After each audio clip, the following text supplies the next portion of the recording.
Vietnam was a war without front lines. American soldiers conducting search and destroy operations were engaged by an elusive enemy, the Viet Cong guerrilla. Practically the only way of providing accurate and timely fire support to troops pinned down by enemy fire was from the air.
The air war in South Vietnam was unlike any other. It saw the full might of the world's greatest military and economic power, America, pitted against an elusive but highly motivated enemy. The Viet Cong guerrilla was indistinguishable most of the time from the civilian population, and he had the priceless strategic advantage of fighting on his own ground.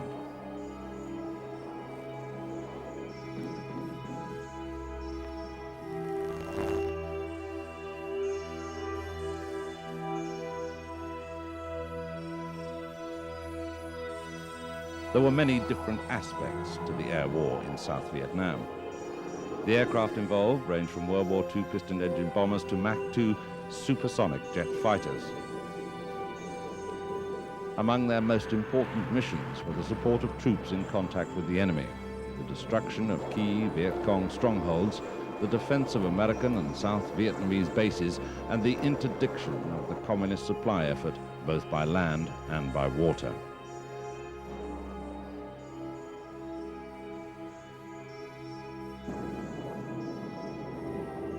In conventional war, missions can be flown by the book. Fighting the Americans in South Vietnam, the Viet Cong became masters of unconventional warfare. They were highly experienced, developed good tactics, and made skillful use of terrain. They relied on the North for frequent resupply of men, food, arms, and equipment. The Americans had to evolve a whole new way of fighting to deal with this.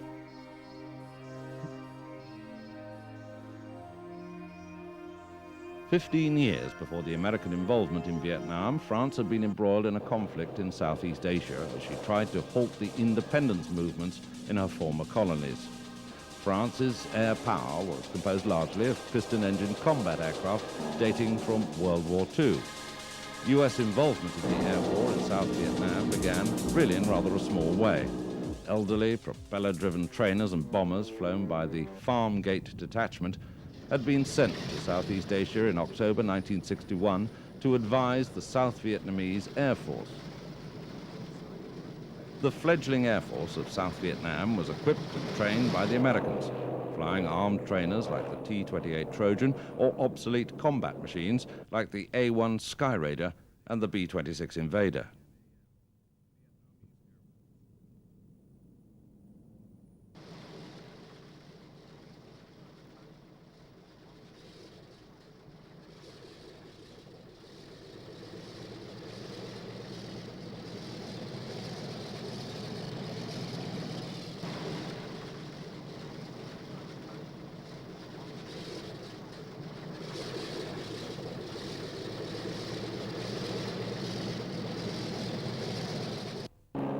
The Farm Gate Detachment was designated as the U.S. Air Force 1st Air Commando Group. Its airmen became the first Americans to see combat in Vietnam. The fighting was seen initially as a low-intensity conflict, and the Americans came up with a new term for it: counterinsurgency, coin warfare. The T-28 was the standard U.S. Air Force advanced trainer of the 1950s. It became one of the first aircraft adapted for the war against the Viet Cong. It was used extensively in action, carrying nearly 2 tons of bombs, rockets, and gun pods under 6 wing hardpoints.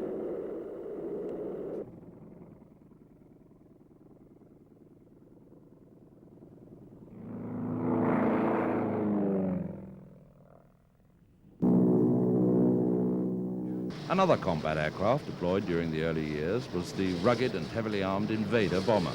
Veteran of World War II and Korea, it had been one of the most effective aircraft used by the Armée de l'Air in the early 1950s.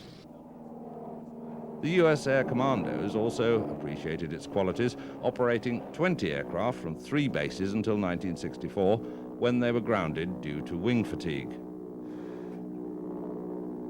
The Invader was later reintroduced into Vietnam in 1966. Operating from Nam Pnom in Thailand, it flew night interdiction missions against the North Vietnamese supply route. Typical of the close support missions flown at the time was an action in late November 1963. The Viet Cong ambush against 2 outposts in Ai Nguyen province was repulsed after American and South Vietnamese aircraft attacked again and again at low level within a short distance of friendly troops.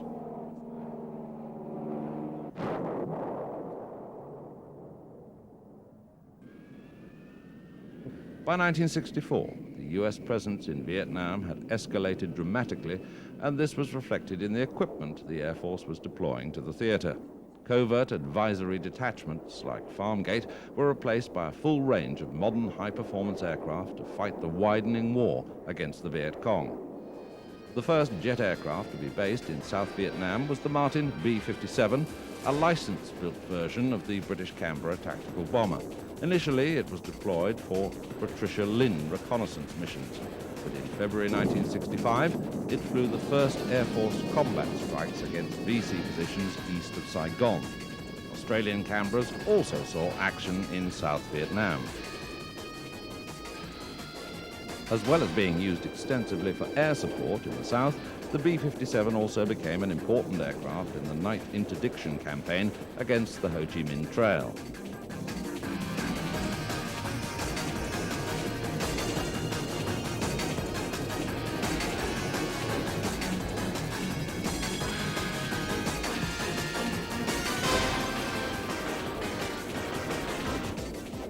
More fast movers were quickly deployed by the US Air Force to fight the in-country war in South Vietnam. By the end of 1965, 11 squadrons were operational from 4 bases. One of these was a unit conducting a combat evaluation, codenamed Sochi Tiger, of the F-5 Freedom Fighter. Designed as an inexpensive lightweight fighter, the small F-5 proved effective, though it lacked in range and warload for the US Air Force. The F-5 was nevertheless selected for the Vietnamese Air Force as its first jet fighter and entered service in June 1967. Primarily used as a fighter bomber, more than 140 were delivered to the South Vietnamese.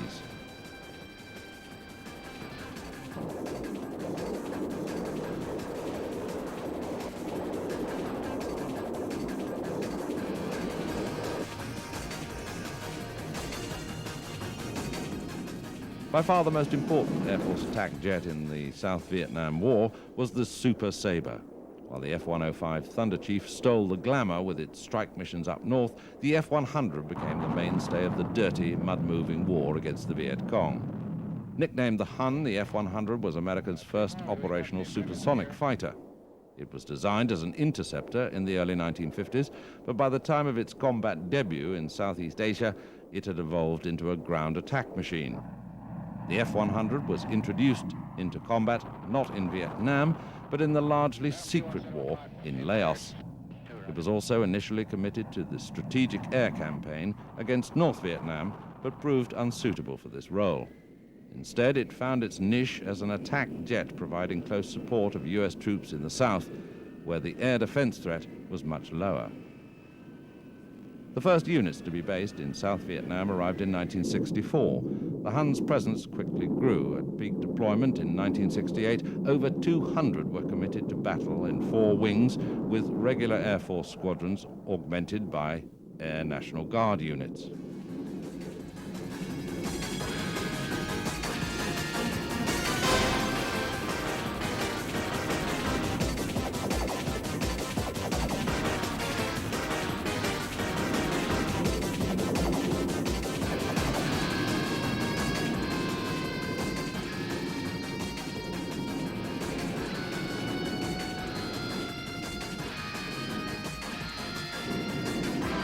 The F-100s were finally withdrawn from South Vietnam in July 1971 after 8 years of action. It had flown by far the largest number of missions of any American aircraft in Southeast Asia. In 1969, for example, Huns flew about 53,000 combat sorties compared to just under 20,000 by the Phantom. The importance of the Hun to the American war effort is underlined by the fact that its total of 360,000 combat missions was more than the combined total of all other U.S. Air Force strike aircraft in Vietnam. But this performance came at a price. The U.S. Air Force lost nearly 200 F-100s during combat.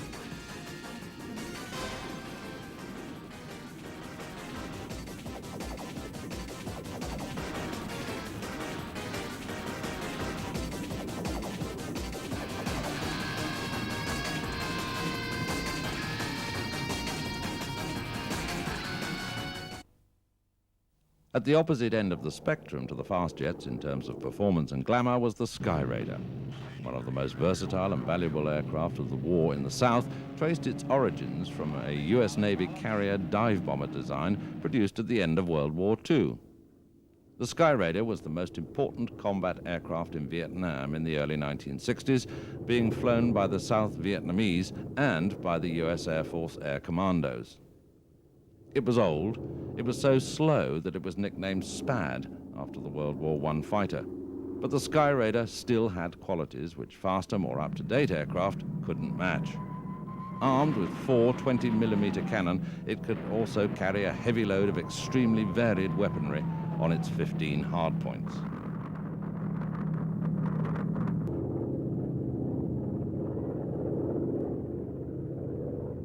Follow me.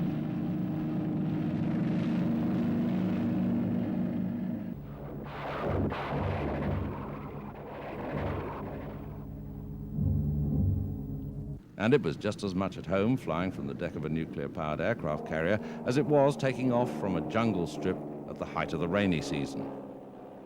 One veteran pilot declared that with the Sky Raider he could put an ordnance within 50 feet of its aim point.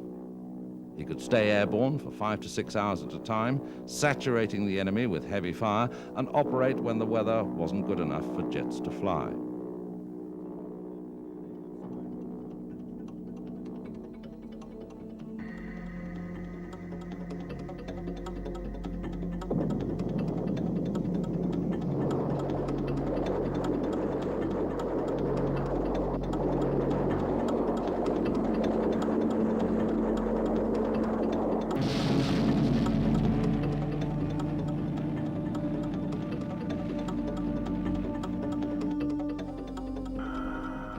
One area where these qualities were especially required was during the rescue of a downed pilot, usually under heavy fire somewhere in North Vietnam.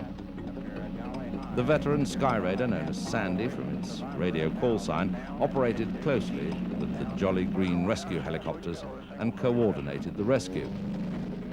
Guided by radio transmissions, the rescue helicopters closed in for the pickup. All the while, the Sandy would provide suppressive fire around the helicopter. The Sky Raiders were the last ones out of danger as they covered the withdrawal, and all the time they were drawing fire from the enemy.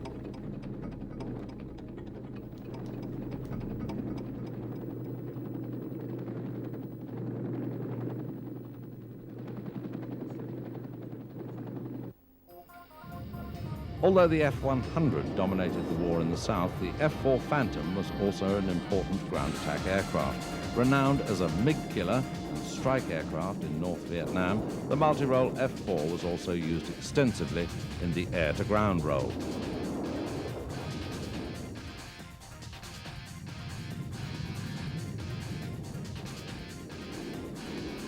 Although fast movers were seldom as accurate as slower prop-driven Sky Raiders, they could deliver a devastating warload when asked to support troops in contact, and their high speed made them less vulnerable to ground fire. The Phantom was operated by the US Navy, Air Force, and Marine Corps.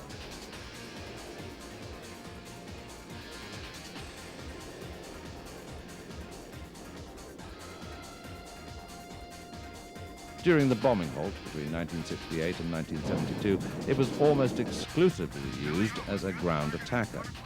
By the middle of 1970, it had become the dominant tactical aircraft of the war, replacing the F-105 as the main strike aircraft up north and the F-100 in the south.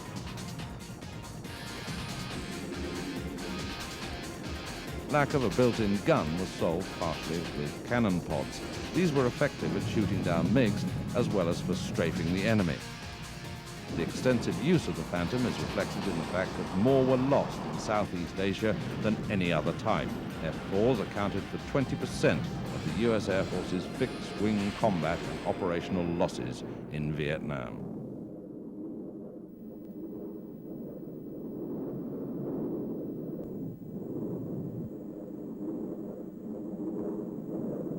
Another type which saw action in both North and South Vietnam was the Skyhawk. Navy air wings deploying to Southeast Asian waters would spend the first part of any cruise working up on Dixie Station, flying support missions over South Vietnam before moving north.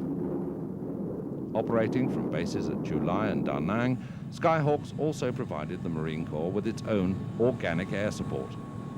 Performance suffered in the hot, humid conditions of Vietnam, and rocket assistance was necessary to aid fully laden takeoffs from short runways.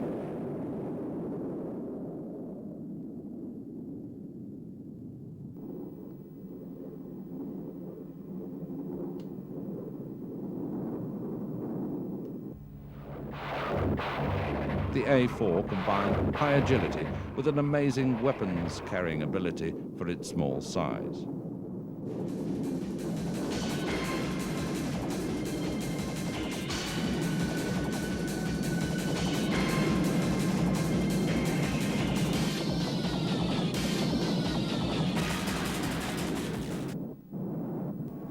Contrasting the A-4 in terms of size and firepower was the B-52 Stratofortress bomber. One of the most controversial aspects of the war in Southeast Asia was the use of the giant B-52 as a counter-insurgency weapon against the Viet Cong. B-52s flew their first missions in 1965 under the codename Arclight. The US Air Force used two versions of the Buff, operating from bases in Thailand and on the island of Guam. The B-52F versions could deliver nearly 20 tons of bombs. Modified B-52Ds, which replaced them, could double that load, dropping an amazing 108 bombs at a time. These were dropped in saturation raids against suspected enemy camps and troop concentrations in South Vietnam, Laos, and Cambodia.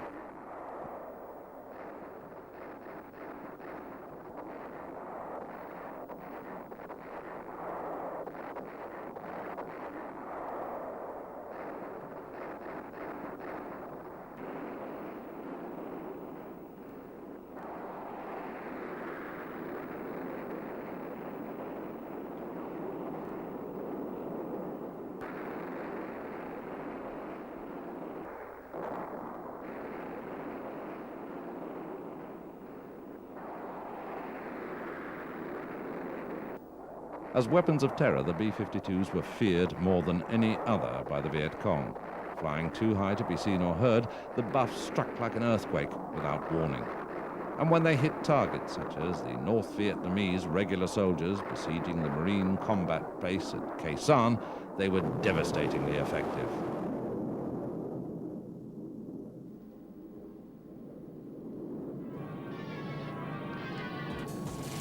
The Vietnam War saw the development and combat use of many advanced new weapons, such as laser-guided bombs. These were used almost exclusively against strategic targets, such as bridges. Weapons of the war in South Vietnam were much less sophisticated. American ground attack jets dropped millions of unguided bombs, and technology was applied instead to refining these dumb weapons.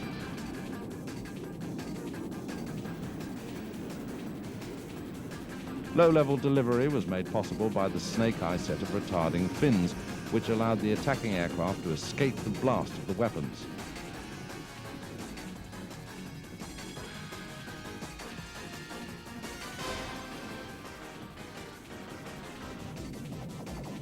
Napalm, usually dropped in canisters, rather like fuel tanks, was used to attack widely dispersed targets.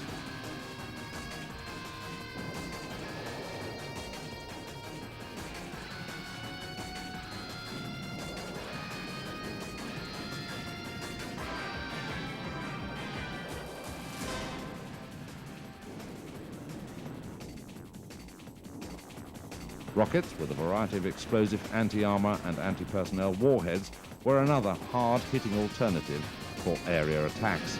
They had a devastating effect, packing a punch equivalent to a salvo from a battery of medium artillery. Rockets fired from aircraft were usually of higher caliber than those fired from helicopters.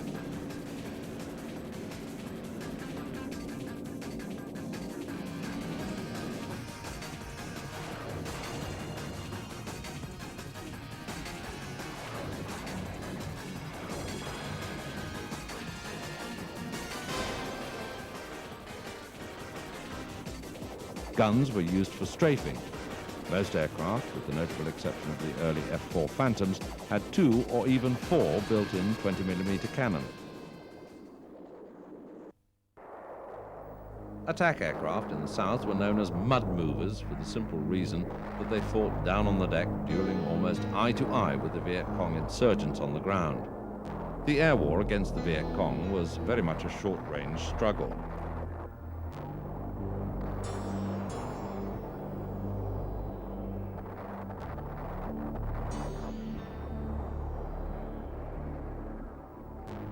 When supporting American or South Vietnamese troops in close combat with the Viet Cong, it called for very great accuracy in the delivery of weapons, often within meters of friendly troops.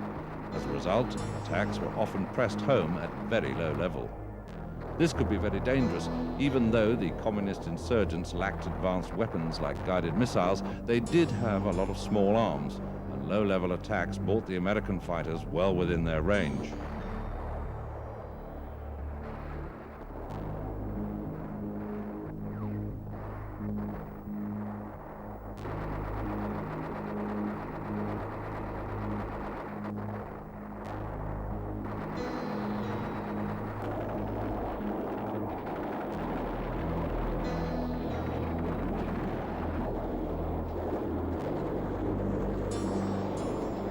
Small arms and light anti-aircraft fire accounted for the vast majority of American aircraft losses over South Vietnam.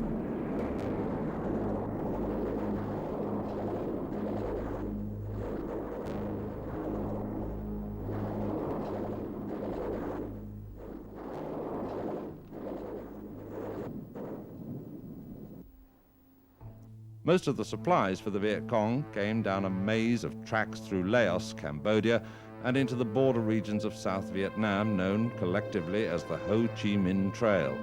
The US Air Force expended a great deal of effort in attempting to stem this supply.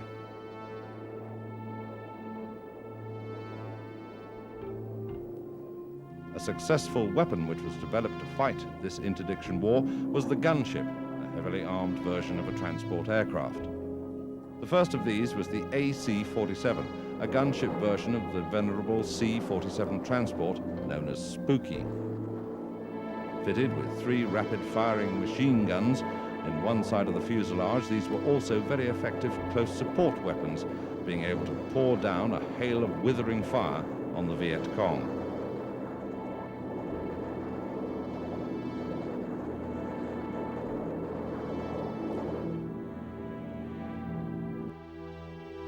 For a fast-moving jet, a fleeting target moving beneath the jungle canopy was hard to find, let alone attack. The answer lay in the Forward Air Controller, or FAC. Flying low and slow over the battlefield, so exposing himself to enemy gunfire, the FAC's dangerous task was to become thoroughly familiar with his assigned area of ground, so that he knew every hill and every valley.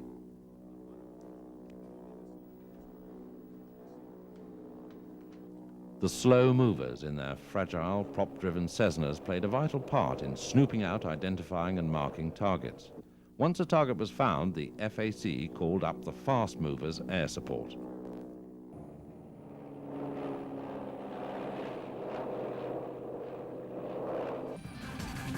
Tactical aircraft could usually be armed and into the air within minutes of receiving a call from somebody needing air support. With bases the length of South Vietnam, American troops could rely on rapid air support.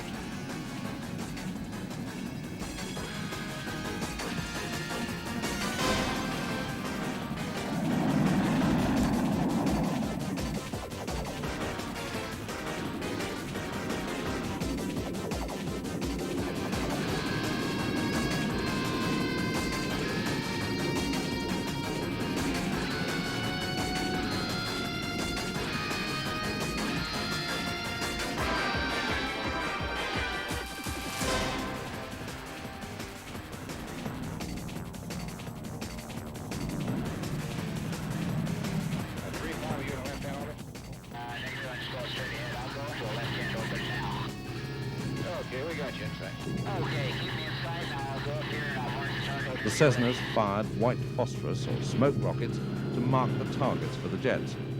Nobody expected the FAC to hit the target with his rockets, but he could use the smoke to give accurate positional instructions to fighter pilots. The FAC's task was one of the most dangerous of the war, and many were shot down. But they were often instrumental in saving friendly troops. Okay. Still have my smoke? I got your smoke still, right. Madam 2-1, set up hot in Paris. 2, roger. That looks pretty good. I'd like you to keep your pass as steep as possible and be especially vigilant for helicopters.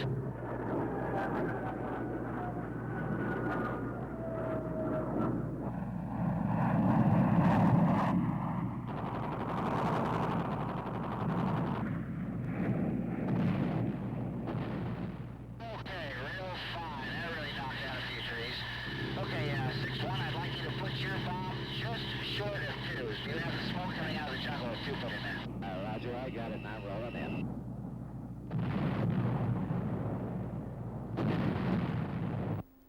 In a war without front lines, fire bases became the key to control of disputed territory.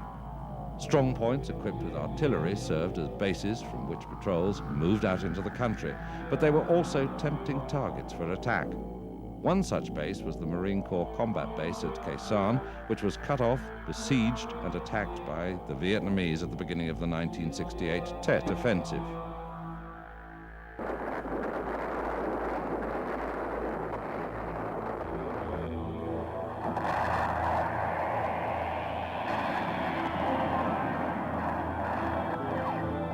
Khe Sanh was dug out of the jungle and surrounded by high ground held by the Vietnamese. They quickly tightened the noose around the base.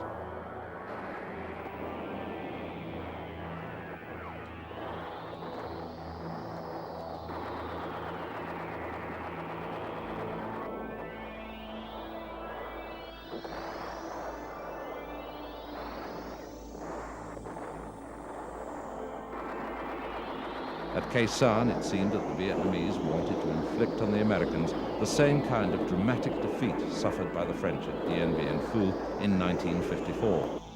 Attacking the Americans were regular North Vietnamese Army troops, equivalent to 4 divisions. They were armed with heavy artillery and tanks. The siege was to last 4 months, and only US aircraft could help the base. A well-conceived and directed inter-service cooperation was mounted to provide close air support for the tiny, beleaguered garrison. 600 air strikes were flown on the 21st of January at the height of the Vietnamese offensive.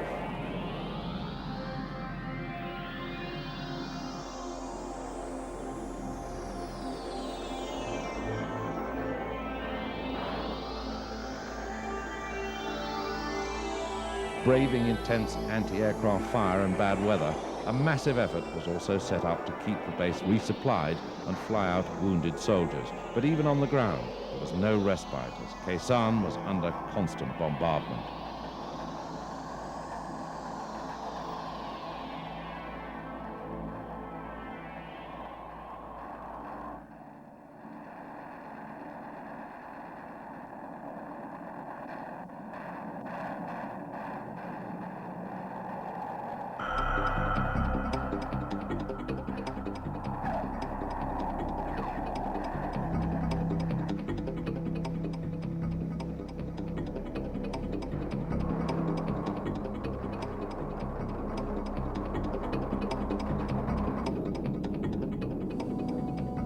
As the supplies from the air bridge continued, Voodoos and other U.S. Air Force reconnaissance aircraft gathered intelligence to pinpoint the enemy positions for further tactical strikes by Air Force, Navy, and Marine Corps attack aircraft.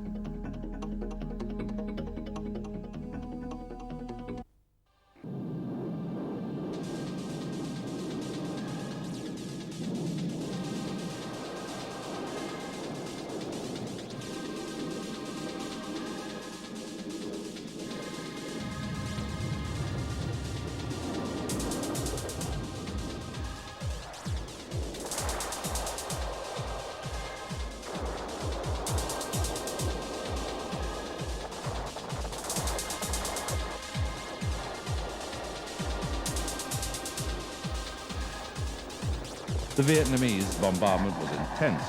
In one day alone, 1,300 artillery rounds slammed into the base. The airstrip, a prime target, came under constant attack by Vietnamese artillery and mortars, and the transports braved exploding shells during takeoff.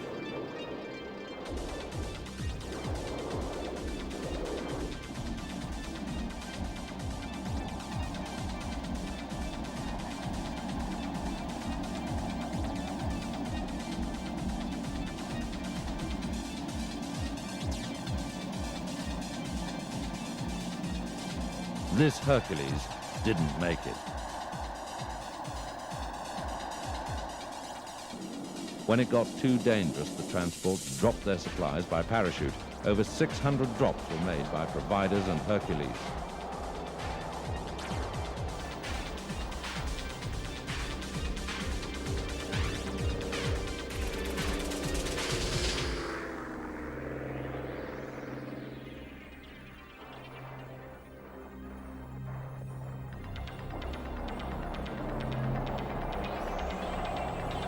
U.S. airstrikes continued.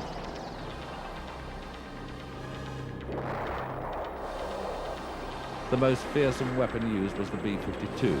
An American soldier describes an attack. Arc light raids, B-52 raids.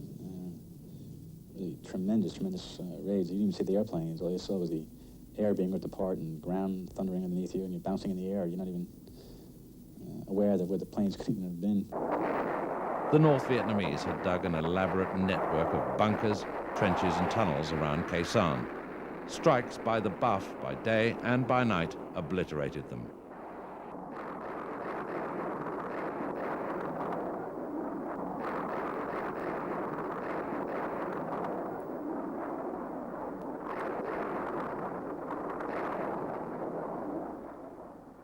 B-52s flew 2,700 strikes in support of the siege at Khe Sanh.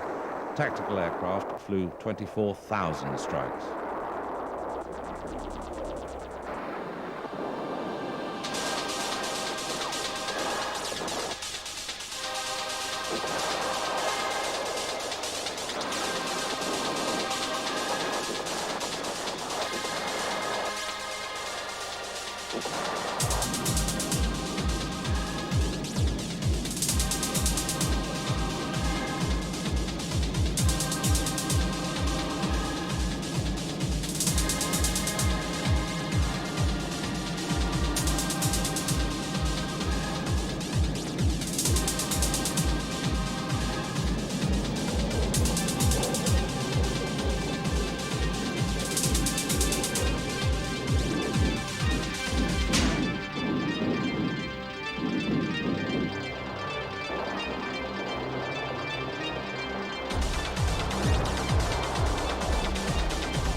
By April 1968, the US Army 1st Cavalry Division had succeeded in breaking through the North Vietnamese Army forces to relieve the Marines at Khe Sanh. Pinned to the notice board of the US command post at Khe Sanh was the following inscription: "For those who fight for it, life has a flavor the sheltered never knew." Air power had been decisive in preventing a major defeat for the Americans, but elsewhere in Vietnam the story was largely different. By 1970, the Americans had begun to withdraw from the mire that had become Vietnam and hand over tactical air power to the South Vietnamese themselves.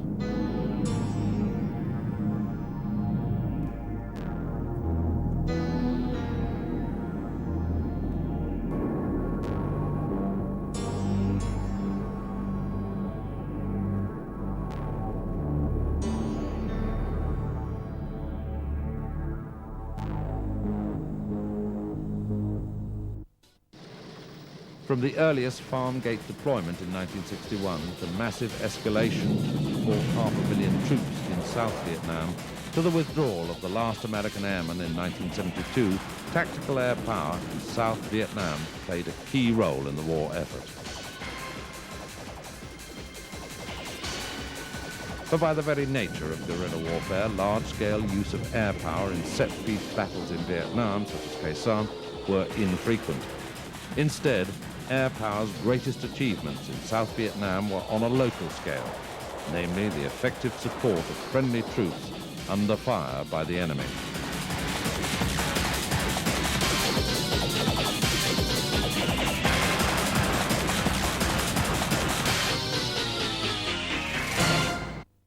As the transports dropped their supplies by parachute, over 600 drops were made by Providers and Hercules.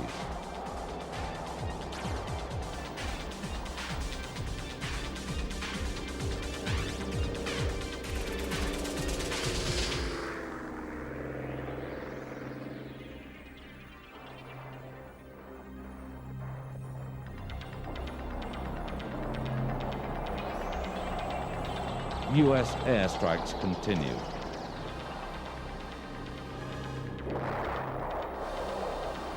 The most fearsome weapon used was the B-52.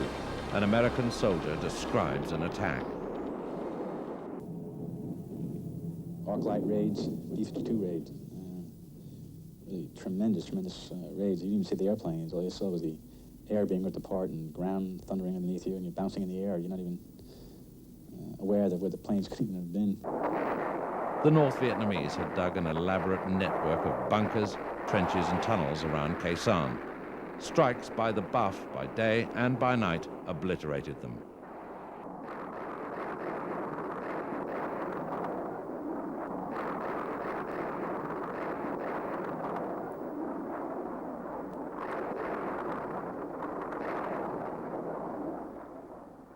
B-52s flew 2,700 strikes in support of the siege at Khe Sanh.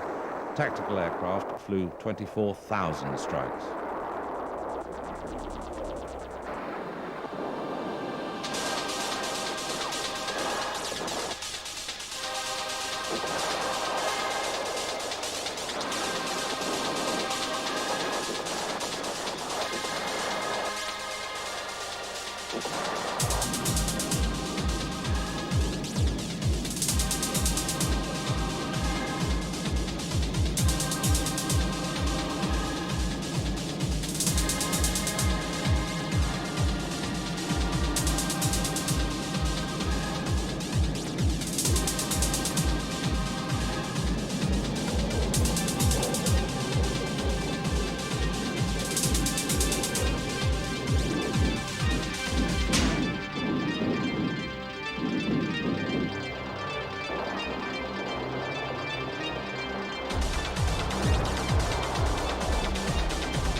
By April 1968, the US Army 1st Cavalry Division had succeeded in breaking through the North Vietnamese Army forces to relieve the Marines at Khe Sanh. Pinned to the notice board of the US command post at Khe Sanh was the following inscription: "For those who fight for it, life has a flavor the sheltered never knew." Air power had been decisive in preventing a major defeat for the Americans, but elsewhere in Vietnam the story was largely different. By 1970, the Americans had begun to withdraw from the mire that had become Vietnam and hand over tactical air power to the South Vietnamese themselves.